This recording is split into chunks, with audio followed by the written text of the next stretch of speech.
Todos os anos, no mês de setembro, líderes de diversos países do mundo se reúnem em Nova York para participarem da Assembleia Geral das Nações Unidas. Esse ano, com a pandemia de coronavírus, o evento vai ser diferente, por vídeo. Nosso assunto hoje é a relação entre Israel e ONU e qual o papel do país nesse encontro de líderes mundiais. E a gente ainda aproveita o nosso convidado para lá do experiente para falar um pouco do Brasil, claro. Esse é o Eu Com Isso, o podcast do Instituto Brasil Israel. Eu sou Anita Efraim e sou jornalista. E eu sou Amanda Hatzir, estudiosa de temas relacionados à cultura judaica e sociedade israelense. Nosso convidado hoje é o jornalista Jamil Chad, que é correspondente internacional e tem uma coluna no portal UOL. Seja muito bem-vindo, Jamil. Muito obrigada por encontrar um espacinho aí na sua agenda para falar com a gente hoje. Imagina, eu que agradeço o espaço e a oportunidade para um tema que só está na agenda há 7 décadas.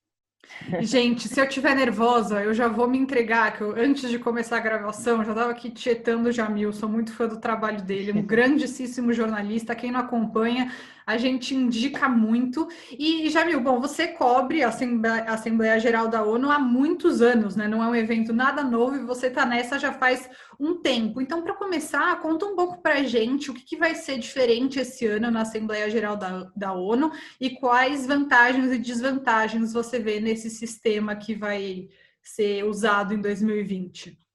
Essa é uma assembleia extremamente importante e diferente ao mesmo tempo. Importante, porque ela marca os 75 anos da ONU, uma marca bastante importante.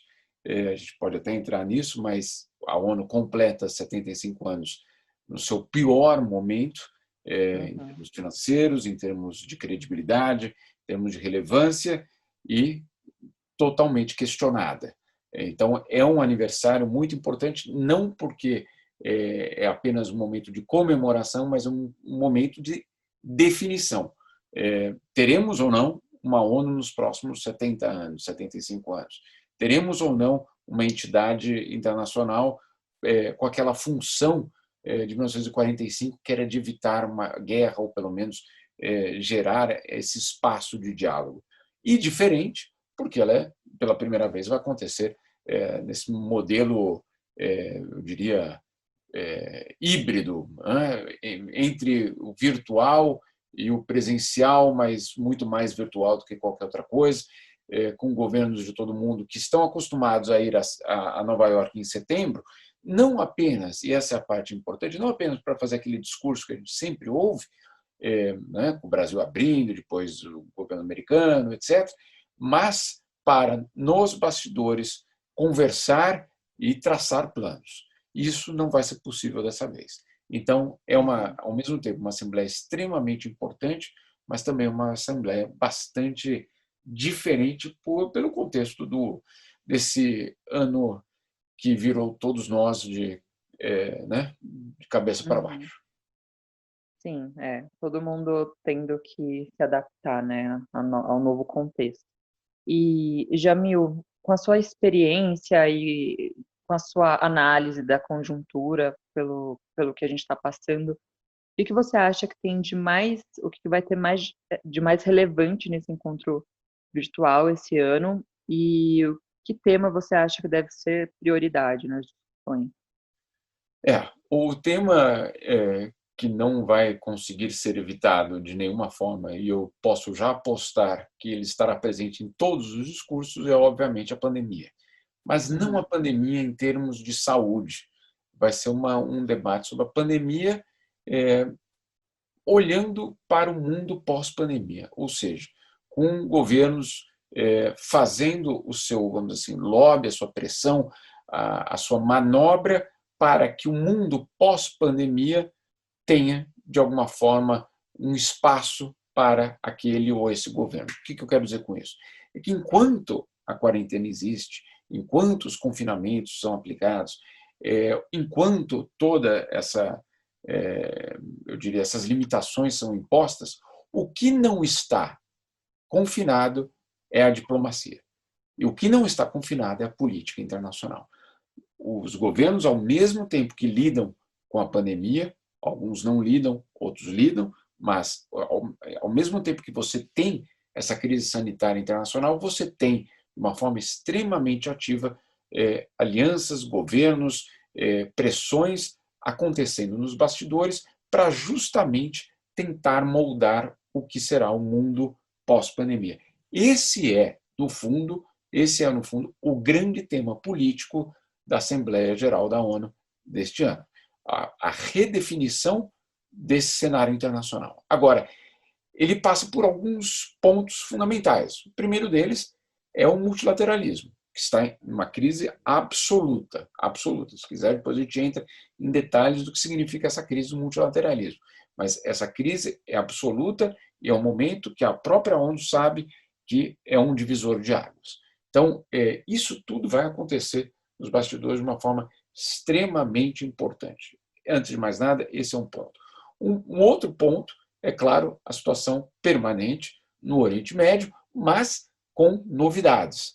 Quais novidades? O plano americano no que se refere à situação de Israel, também a situação de Israel em relação aos vizinhos, agora com um novo país na região, com uma espécie de acordo, de um entendimento, e você tem o outro debate também muito presente na região, que é a questão do Irã. E aí você tem essas relações de poderes, relações de força, sendo mais uma vez colocadas. Esses, de uma forma geral, são alguns dos temas que vão dominar certamente a Assembleia. Legal que você já entrou nesse tema de Israel, Jamil, que já era, a gente já ia começar nisso, então queria que você contasse um pouco da sua perspectiva, da sua experiência. Qual que é a relação que Israel tem hoje com a ONU? A ONU, ela reconhece, por exemplo, a Palestina como um país, né? A Palestina, ela tem um representante dentro da ONU, se eu não estou enganada, se eu tiver, você, por favor, me corrige, mas como que é a visão das organizações das Nações Unidas em relação a Israel? A relação foi construída, ela não é uma relação, vamos dizer assim, que brotou da noite para o dia, ela foi construída a partir de muitas resoluções que passaram, tanto no Conselho de Segurança, como nos outros órgãos internacionais, nos outros órgãos especializados dentro da ONU. Isso, ao longo de 30 anos, eu diria, construiu essa posição da autoridade palestina dentro da ONU. Hoje você tem, por exemplo, no Conselho de Segurança, um embaixador palestino extremamente ativo, eu diria um dos mais ativos dentro do Conselho de Direitos Humanos. Essa é uma relação que ela é importante, porque ela, obviamente, lida não apenas com a questão territorial, de fronteiras, mas também lida com um aspecto de desenvolvimento da região, né? Do povo palestino ou não. Mas a questão do desenvolvimento, a questão eu diria até da agricultura, da questão da redução da pobreza, enfim, todos esses aspectos. Agora, existe uma relação muito contraditória, eu diria, da história da ONU com esse tema, porque, de uma certa forma, foi na ONU que se estabeleceu a criação do Estado de Israel. Né? Então, de uma certa forma, a história teria sido outra se a criação do Estado de Israel não tivesse vindo da ONU. Teria sido provavelmente uma história. Eu não sei se eu tenho essa capacidade de olhar para o futuro dessa forma, mas, quer dizer, de criar um novo cenário, mas se tivesse sido uma criação a partir do interesse de um ou dois ou três países, sem a existência de uma entidade internacional, provavelmente o conflito seria ainda maior e provavelmente a instabilidade na região seria ainda maior. Então, de uma certa forma, a ONU, sim, é vamos dizer assim, o local que garante, ou pelo menos é o berço legítimo dessa criação. Né? Então, mas, e esse é o ponto contraditório dessa história, ao longo dos anos, eu diria de décadas, a ONU se transformou num palco também de questionamento do governo de Israel. E aí são vários aspectos que eu acho importante ser colocados, porque, de fato, a partir das investigações, a partir das comissões de inquérito que foram montadas aqui, que, de fato, os abusos e violações de direitos humanos por parte do Estado de Israel existem, não é uma ficção, eles existem. O problema não é a sua existência ou a não existência dessas violações. O problema é que, em muitos debates sobre a região, os únicos, vamos dizer assim, que recebem denúncias, acusações e que são colocados contra a parede são as autoridades israelenses. Quando você tem na mesma região outros governos que mereceriam, eu diria, o mesmo ou um tratamento ainda mais duro. Então, a falha, eu diria, o fracasso da entidade em conseguir lidar com essa situação não é porque ele não aponta para os abusos das autoridades israelenses, é porque ele se cala diante dos demais. E aí fica óbvio que você tem uma situação, no mínimo, de hipocrisia. Outro dia mesmo, estava numa outra reunião em que o governo da Arábia Saudita simplesmente, basicamente, se apresentou como defensor das mulheres. Aí você para e fala, não, tudo tem um limite, mas ali ele tem um espaço para isso.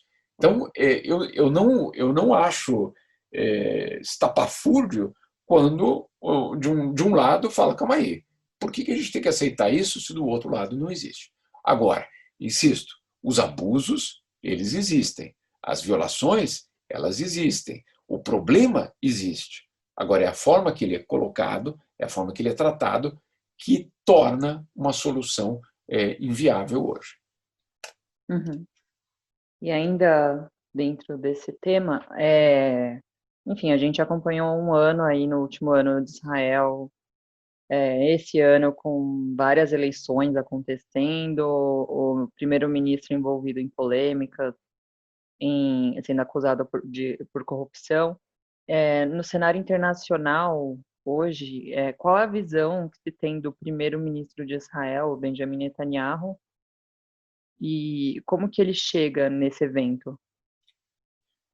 Eu diria muito fragilizado, porque apesar do apoio do governo americano, você tem uma série de outros governos que poderiam ser aliados do governo de Israel, ou pelo menos olhar de uma forma positiva, que neste momento, eu estou acompanhando as reuniões preparatórias, que neste momento, eu diria, dão um passo para trás, são hesitantes em chancelar e ir adiante com alguns dos projetos, algumas das declarações que poderiam favorecer o governo de Israel. Então, você tem uma situação interna, porque é uma situação interna de Israel, não é uma situação, nesse caso, que cruza fronteiras, uma situação absolutamente interna, mas que cria um constrangimento para eventuais parceiros. Então, a chegada dele, claro, nós temos aí o governo americano que certamente não vai deixar na mão, isso eu não tenho nenhuma dúvida. Agora, o governo americano também está num processo eleitoral e também tem de olhar para o seu próprio umbigo neste momento. Então, não é o melhor dos momentos para chegar ao Conselho, a chegar à Assembleia. Agora, sim, existe uma outra parte dessa história, que é, claro, a sinalização com os Emirados Árabes, de que, de repente, algum tipo de gelo ou de iceberg, eu diria, está sendo inicialmente, eu diria, não digo um rompimento já, mas pelo menos uma brecha começa a ser aberta. O que significa isso? Até que ponto isso pode ser copiado e abrir, vamos dizer assim, espaço para outros entendimentos? Isso é muito cedo ainda para dizer, mas essa outra parte dessa história, ela pode, e eu imagino que vai ser utilizada diplomaticamente. E, Jamil, você falou um pouquinho sobre essa questão dos Estados Unidos, então eu já queria entrar com você no plano, suposto plano de paz. Para quem não sabe muito sobre o assunto, a gente gravou lá no começo deste ano, ainda em janeiro, longínquo mês de janeiro, sobre esse plano, suposto plano de paz, que eu acho que não dá nem para chamar assim, que o Trump arquitetou para que tivesse uma paz entre Israel e Palestina. Eu queria entender primeiro como que a ONU interfere diretamente nesse conflito e também qual que é o papel do Donald Trump nesse triângulo pouco amoroso ONU, Estados Unidos e Israel. Como que isso está? Em que pé que isso está hoje? Antes de mais nada, sobre o plano de paz, dentro da ONU, ele foi, de um lado, recebido com, vamos dizer assim, com alguma esperança de que pudesse ser uma base para um diálogo, mas, assim que ele foi apresentado, ficou muito claro que essa base ela teria de caminhar muitos e muitos quilômetros para se transformar num espaço em que o outro lado pudesse conversar. Ficou muito mais uma percepção de uma paz imposta do que uma paz negociada.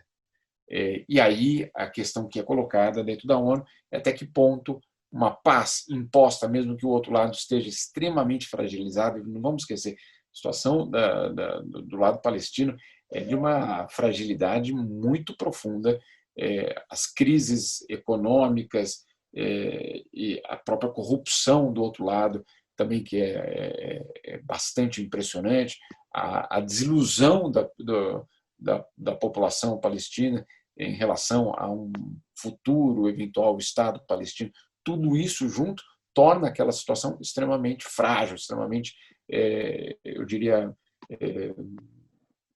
pessimista do lado palestino. Apesar disso, você não vê hoje uma força dentro da ONU dizendo, olha só, vamos adiante com esse projeto porque ele pode ser uma solução duradoura. Ele pode ser uma solução, mas não parece ser uma solução duradoura. E tudo isso vai depender de como o resto da região reage. Né? Por isso mesmo que o aceno aos Emirados Árabes e dos Emirados Árabes ele é importante, porque ele não existia, de fato, um problema entre os Emirados Árabes e Israel. O que existe agora é uma sinalização de que, olha, eventualmente, esse plano e, na verdade, a própria legitimidade do Estado de Israel, ele pode ser fortalecido a partir dessa relação. Então, por que eu estou dizendo isso? Porque você tem um plano que, numa outra situação, ele teria, vamos dizer assim, ele não teria sobrevivido 24 horas. Né? Essa é a realidade. Em outro momento, há 10 anos, talvez, do outro lado, não, do que é que vocês estão falando aqui? Né? Como que um plano como esse tem a ousadia de ser apresentado? Né? Então, isso teria acontecido, essa reação teria acontecido no passado. Hoje, essa reação ela pode vir principalmente da narrativa e dos discursos palestinos, mas, na realidade, hoje, essa posição palestina tem muito menos força para impedir que isso vá adiante. Mas, dito isso, eu sinceramente não vejo nada acontecer antes de uma definição da eleição americana, obviamente. Uhum. E você mencionou, né, esse recente acordo de normalização diplomática. A gente tem falado bastante disso aqui, né, entre Israel e Emirados Árabes. Esse acordo muda alguma coisa para essa Assembleia Geral que vai acontecer? Então, é curioso esse acordo, porque vou tentar colocar de uma forma simples. O problema não existia. E aí você vai lá e anuncia que o problema acabou. Foi Né? o que o Diego Bersito foi quem conversou com a gente sobre isso, e ele falou, isso nunca poderia ser um acordo de paz porque não teve guerra, né? Então... Exatamente. Exatamente esse é o ponto. Não existiu o problema, e aí você vai lá e anuncia a solução daquele problema que não existia. Então, na base, voltando para o conteúdo dele, é irrelevante. Agora, o lado relevante disso, e essa é a parte que eu acho que precisa ser ainda vista com cautela, é como isso vai ter um impacto na região no que se refere ao comportamento dos outros governos da região em relação a Israel. Então, será que isso é uma sinalização, vamos dizer assim, era a porta fácil para você romper com aquela ideia de que o Oriente Médio, ou pelo menos a parte árabe do Oriente Médio, está toda contra Israel? Né? Você está mostrando ali, olha, não, nem todos estão contra. Né? Então, é uma sinalização política, acima de tudo. Não é algo que mudou a vida de nenhum israelense e ninguém nos Emirados Árabes, né? Basicamente. Então, você tem aí uma sinalização. Por que eu estou dizendo isso? Porque isso o acordo de paz que foi proposto, a relação de Israel dentro da ONU, tudo isso, tudo depende de uma relação de poder. Né? Até quem tem a capacidade de puxar a corda para qual lado. Ao apresentar isso, neste momento, os israelenses, mas também o governo americano está dizendo, olha só, daquele outro lado estão batendo cabeça. Não há tanta coesão como eles querem dizer ao mundo. A gente que cobre esse assunto, e perdão aqui por ser claro, eu acho que um dos maiores inimigos do povo palestino são os vizinhos, né? Que abusam e usam a situação palestina de uma forma permanente, não para os interesses dos palestinos, para os seus próprios interesses. Né? Para os seus, eu não estou falando de Israel, estou falando dos outros países árabes. Né? De justamente manipular. Eu conto rapidamente aqui uma história. Quando Saddam Hussein cai, os palestinos que estavam em Bagdá passaram a ser perseguidos. E eles tiveram de fugir, eles se transformaram em refugiados. Né? E aí eles chegaram na fronteira com a Jordânia, fugindo de Bagdá, uma parte conseguiu entrar e a outra foi deixada naquela fronteira por meses, é um deserto completo, de um lado e do outro. Eles foram colocados basicamente numa terra de ninguém, no meio entre a Jordânia e o Iraque, e foram deixados lá. Bom, aí dois países, depois de muita negociação da ONU, dois países sul-americanos se apresentam para retirar aqueles refugiados e colocá-los nos seus respectivos países, Brasil e Chile. Brasil e Chile foram lá e falaram, olha, estamos dispostos a basicamente dividir esses refugiados aqui na fronteira, uma parte iria para o Brasil, outra iria para o Chile. Muito bem, aí começa toda a preparação para que esses palestinos sejam transferidos para o Brasil e para o Chile. E o que acontece? O governo brasileiro começa a receber pressão dos países árabes, para que esses palestinos não fossem transferidos. Mas espera aí, a gente está tentando resolver uma situação de um povo que está basicamente preso na fronteira. Mas se eles saírem dali, a pressão sobre, no caso, Israel ou, no caso, na questão palestina, perde força. Então, resolver o problema dos palestinos, eu estou dizendo de uma experiência que eu tive, de uma história que eu cobri, não era de interesse dos próprios países árabes. Né? Não porque eles não querem solucionar a questão israelense, palestina, mas é porque eles estão atendendo aos seus interesses, não a do povo palestino. Inclusive, fica a curiosidade, para quem não sabe, o Jamil falou um pouquinho, mas o Chile tem a maior comunidade palestina fora da Palestina, são entre 300 e 500 mil palestinos que moram no Chile, lembrando que o Chile é um país de 18 milhões de habitantes, então é um número muito alto, muito expressivo, né? É até tipo de futebol, não tem não? Tem o Palestino, inclusive um dos principais times daqui. Tem o Clube Palestino, clube tipo a Hebraica de São Paulo, não um clube de futebol, tem tudo da comunidade palestina aqui tem, é super forte. Mas voltando para os Estados Unidos, Jamil, acho que é interessante você contar um pouquinho para a gente, para quem está ouvindo, qual é a influência dessa possível saída do Trump. Essa pode ser a última Assembleia Geral da ONU com o Trump presidente dos Estados Unidos. Como que isso influencia Israel, que sempre teve nos Estados Unidos um grande porto seguro, né? Um apoio muito relevante. Eu não acho que uma eventual chegada dos democratas nos Estados Unidos mudaria, não, mudaria a relação entre o governo americano e Israel, sim, mas eu não vejo o establishment democrata abandonando o Israel. Isso não aconteceu com o Obama nos 8 anos.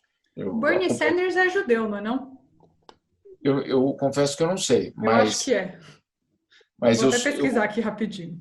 Tá, mas a minha constatação de acompanhar votação mais votação mais votação durante os 8 anos do Obama foi de um apoio ao governo de Israel. Sempre, sempre. Né? Mesmo que em algumas votações eles votavam sozinhos, era o único voto a favor de Israel. Claro, existiu, inclusive, uma relação bastante complicada entre Obama e algumas das autoridades israelenses. Isso foi óbvio, isso foi explícito, mas disso chegar à conclusão de que, vamos dizer assim, haverá um corpo mole ou que não é o caso. Não é o caso. O que não vai haver, talvez, é essa postura do governo Trump de sequer questionar, ou, perdão, sequer buscar o diálogo com o outro lado. Né? Eu acho que é essa parte que não existe hoje e que os palestinos reclamam muito, que tem muita gente muito insatisfeita dentro da ONU, justamente porque não existe o diálogo, e você tem uma expectativa de que, eventualmente, com os democratas, esse diálogo seja restabelecido. Mas, olha só, é o diálogo sendo restabelecido, não é mudar de opinião, não é mudar de posição em relação ao Oriente Médio, é mudar a forma de engajar com os países da região. Até porque o Trump tinha uma certa incondicionalidade, né? Eram coisas até fora do normal. Essa mudança de embaixada é algo que a gente acaba falando de forma trivial, mas nas relações internacionais é algo super forte, né? Essa questão da embaixada, inclusive, talvez no Brasil tenha chegado como uma história apenas de uma decisão pessoal de um governo, de um presidente, de um ministro, etc.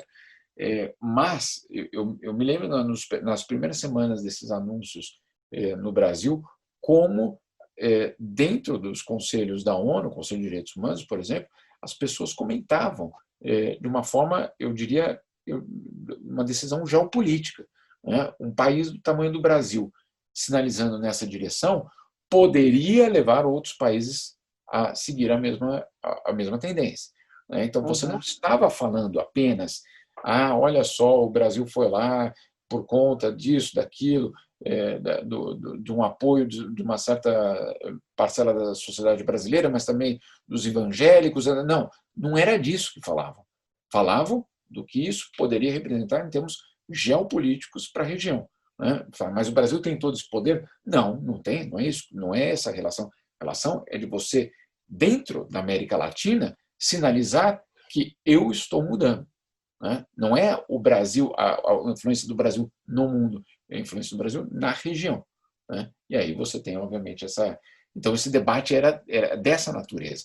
Por isso que, como você falou, essa incondicionalidade do Trump, ao desaparecer e, eventualmente, se transformar em apenas apoio, o que já seria suficiente, ela muda, obviamente, a forma de diálogo. Se isso vai resultar no restabelecimento de algum tipo de negociação, ainda muito cedo para dizer. Inclusive, insisto, porque do outro lado, do lado palestino, o que a gente vê é uma fragilidade. Eu sinceramente, eu acho que eu poucas vezes vi daquele lado uma situação de tanta fragilidade como é hoje. Uhum. Pegando um gancho também, Jamil, falando um pouco mais das relações entre Brasil e Israel, nosso podcast mesmo começou muito por conta da aproximação e estreitamento entre os países por conta do governo Bolsonaro. Você acha que dá para a gente dizer que isso esfriou um pouco? Esfriou por vários motivos. Deixa eu pensar aqui. Eu diria, em primeiro lugar, o governo brasileiro entendeu a dificuldade que ia ser esse passo, né? Não era um passo simples. Era um passo que, por exemplo, no momento do anúncio, levou imediatamente a Liga Árabe a se reunir no Cairo, né, com os ministros de Relações Exteriores daquela época. Ou seja, não era simplesmente eu passo. Poucos dias depois de um dos primeiros anúncios, me encontrei com o Amr Moussa, que foi o secretário-geral da Liga Árabe, que durante o período dele na Liga Árabe, ele era muito próximo, inclusive, do Celso Amorim, do ex-chanceler brasileiro, e ele era uma conversa informal, mas ele dizia: vocês têm ideia do que isso pode significar? Ou vocês têm ideia de como isso pode afetar o próprio setor econômico, de interesses econômicos brasileiros? E, de fato, olha que curioso, foram os exportadores brasileiros que foram bater a porta no Itamaraty para dizer: olha só, pessoal, tá legal, querem negociar tal, mas olha só, eles ali do outro lado representam não sei quantos bilhões de dólares em exportações por ano. Então, muito bem, entendemos a posição do governo, mas não contem conosco se, de repente, a gente perder alguns bilhões de dólares esse ano só porque vocês decidiram mudar. Então, o governo entendeu que o constrangimento não era constrangimento no sentido de limitação. A limitação não era só no exterior, mas era uma limitação também interna dos interesses brasileiros. Então, ele esfriou, em primeiro lugar, por esse motivo.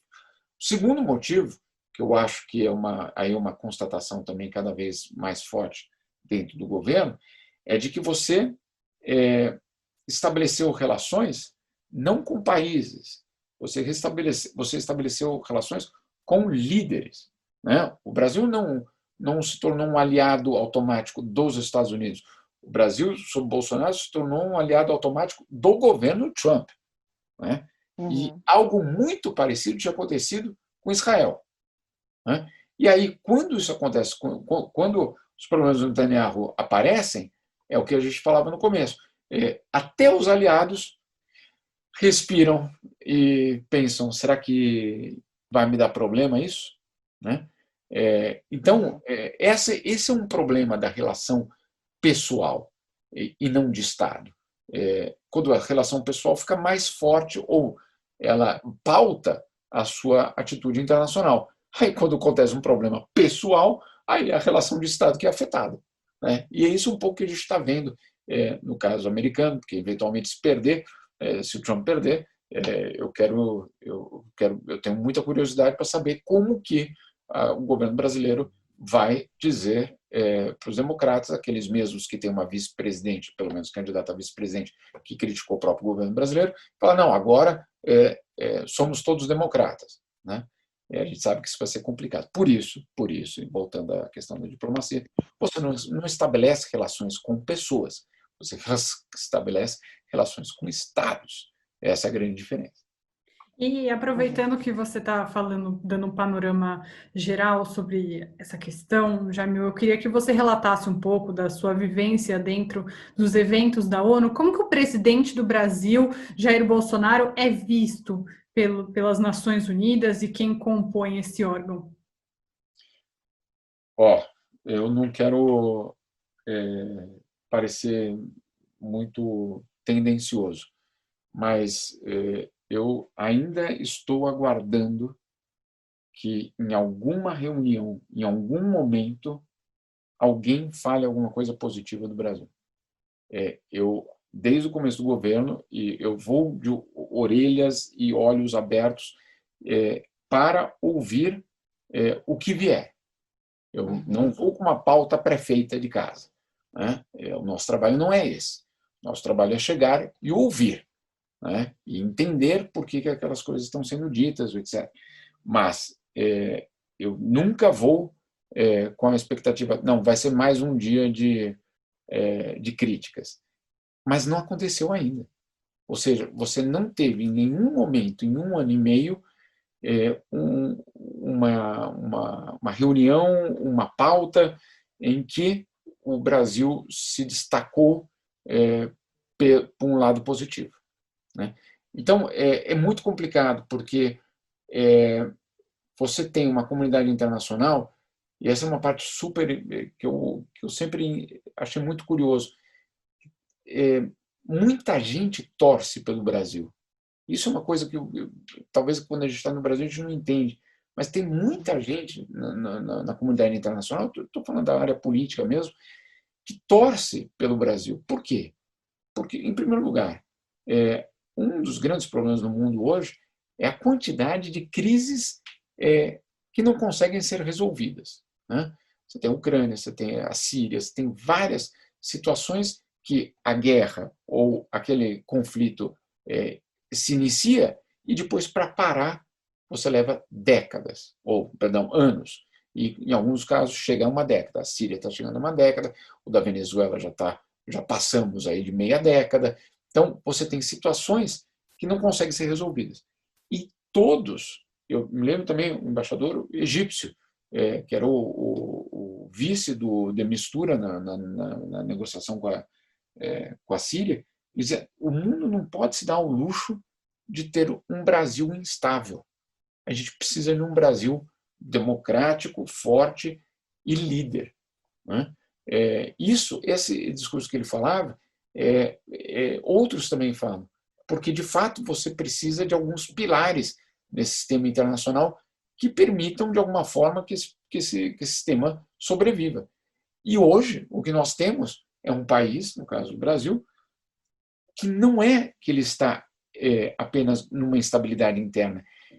O comportamento dele na ONU é justamente o de desmontar essas instituições.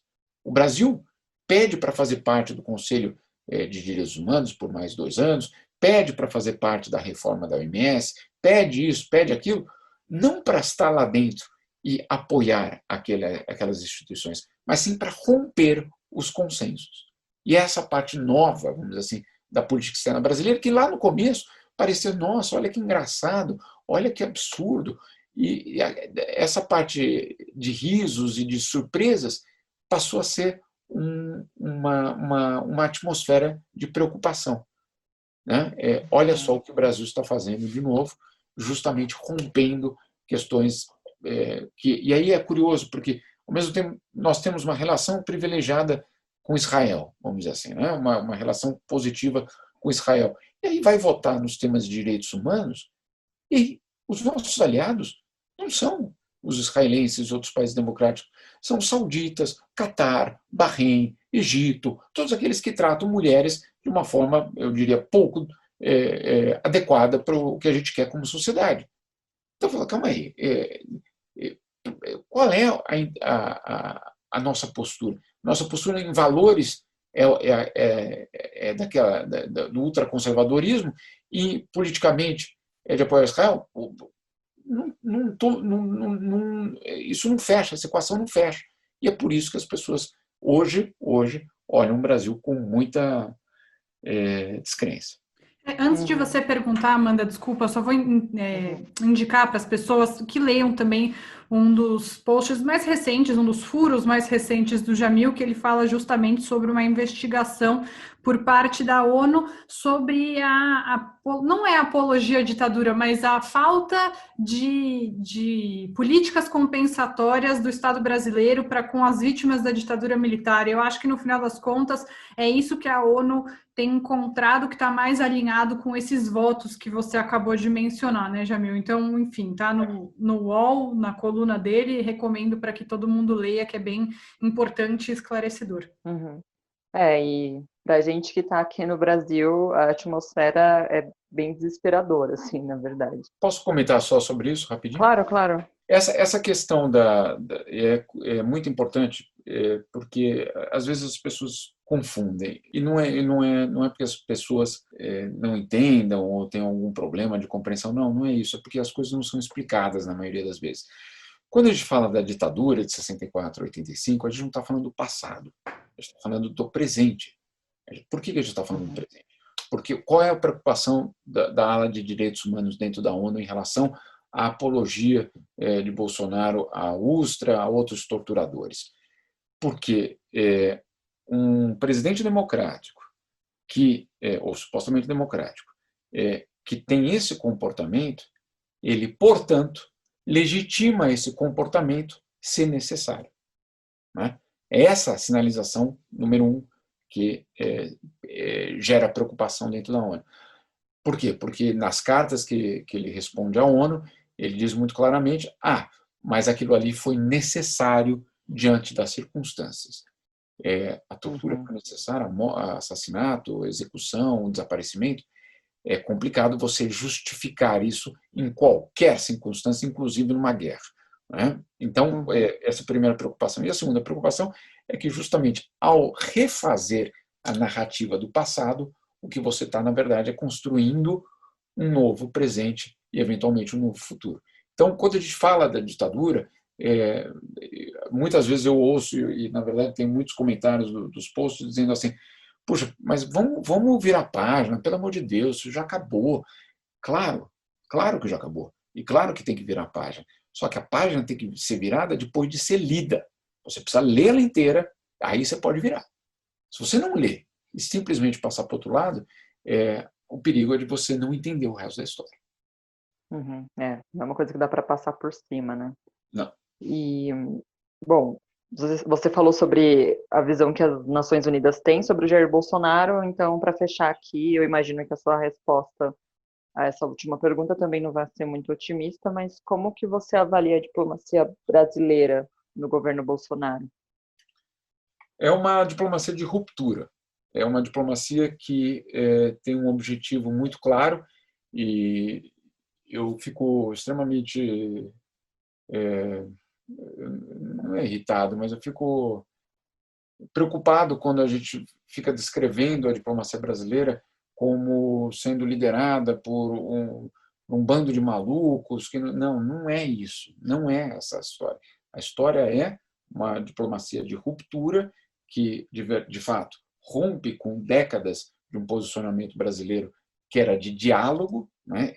Você pode discordar, e eu só perguntar para o Celso Amorim quantidade de vezes que ele me xingou em público e fora do público, e em off, porque, de fato, o nosso trabalho como jornalista era, obviamente, questionar e colocar essas questões. Agora, existia uma coerência desde, basicamente, de 85, que era você criar um espaço do Brasil no mundo, e esse espaço sendo criado não porque eu tenho uma bomba atômica, não porque eu ganhei 5 vezes a Copa do Mundo, não porque eu sei o que é sol e praia, mas porque eu sou um interlocutor para o diálogo. Porque eu posso ir para a Síria e eu posso ir para Israel. Porque eu posso falar com um lado do conflito sul-americano, que seja na Bolívia, e você pode falar com o outro. O Brasil construía essa situação, esse espaço de diálogo. Agora, o que o governo fez foi uma opção, e a opção com duas partes. Uma parte é a de você ser um dos arautos do que supostamente é a civilização ocidental. Essa parece um absurdo falar desse jeito, mas é isso, porque existe uma percepção de que nós estamos numa encruzilhada e que nessa encruzilhada o outro lado, que é obviamente a China comunista, nos ameaça a todos. E para que nós possamos nos defender, é hora da aliança do Ocidente pela família, pela religião, e vocês, mulheres, vão ter de esperar mais um pouquinho para ter os mesmos direitos.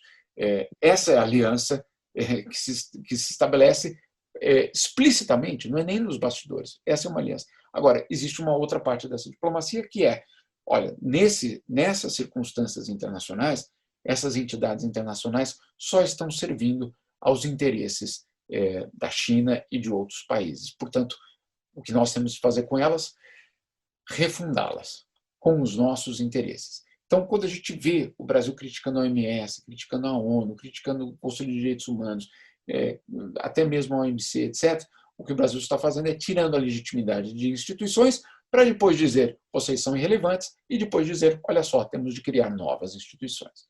Então, nada, e insisto, para a gente começar a entender e falar do política externa brasileira, a gente vai ter que parar de dizer que ela é conduzida por alucinados, etc, etc. Não, é por gente extremamente preparada, com método e objetivo. E essa é a parte da preocupação internacional hoje.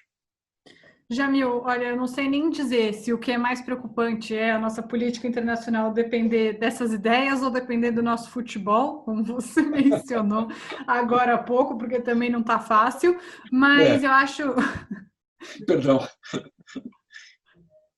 Realmente o futebol acho que já não é mais o nosso ponto alto como foi em algum momento, mas eu gostaria nesse momento de te agradecer, desejar uma boa cobertura da Assembleia Geral da ONU, tenho certeza que de lá vão sair novidades relevantes, e a todos os nossos ouvintes que queiram acompanhar, bom, o Jamil está no Twitter, está na coluna dele no UOL, e tenho certeza que vai trazer muitas notícias de lá, e fica o nosso muito obrigada por ter encontrado um tempo na sua corrida programação para conversar com a gente sobre esse assunto.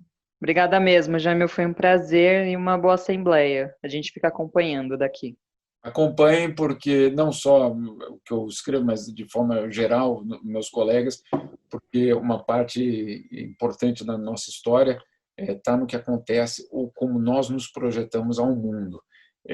Política externa não é externa, ela é interna, ela só é a política que acontece fora das nossas fronteiras, mas ela é o Brasil, ela é o espelho do Brasil no mundo, ou pelo menos o que o Brasil, da forma que ele quer se apresentar ao mundo. Então, acompanhar a política externa não é outra coisa senão acompanhar a política doméstica e local também. E, para não ficar faltando informação, Bernie Sanders não só é judeu, como nasceu no Brooklyn, e Bernie é um apelido de Benjamin, o mesmo nome do primeiro-ministro israelense Benjamin Netanyahu, mas ele não tem um grande apoio da comunidade judaica, inclusive é muito pró questões palestinas, diferentemente do presidente Donald Trump, que ele não é judeu, mas tem judeus na família, e é um grande, enfim, entusiasta da causa israelense, se é que eu posso chamar isso de causa israelense. Enfim, Jamil, muito obrigada e até uma próxima oportunidade. Super, boa sorte para vocês todos. Obrigada. Tchau, tchau. Olá, aqui é a Malca. Conforme a Amanda explicou no último episódio, inauguramos uma nova sessão do nosso podcast para trazer os últimos updates a você, ouvinte. Com vocês, as notícias do mundo judaico. Apesar de estarmos saturados do tema, hoje falamos sobre o coronavírus. Israel, nessa semana, atingiu a marca de 1.000 mortos pela doença. Toques de recolher estão sendo instituídos em mais de 45 cidades e já se discute um possível lockdown durante as grandes festas que já se iniciam na semana que vem. Israel se tornou o 5º país do mundo em infecções por habitante, à frente do Brasil e dos Estados Unidos. Mudando de localidade, a comunidade ortodoxa em Nova York é agora pivô de novas contaminações no Brooklyn. Depois da tragédia vivida em Nova York por conta da alta taxa de mortalidade, hoje, na maior parte da cidade, a taxa de contaminação se dá em aproximadamente 1%. Porém, em regiões do bairro tradicionalmente racídico de Borough Park, a taxa disparou para 6%.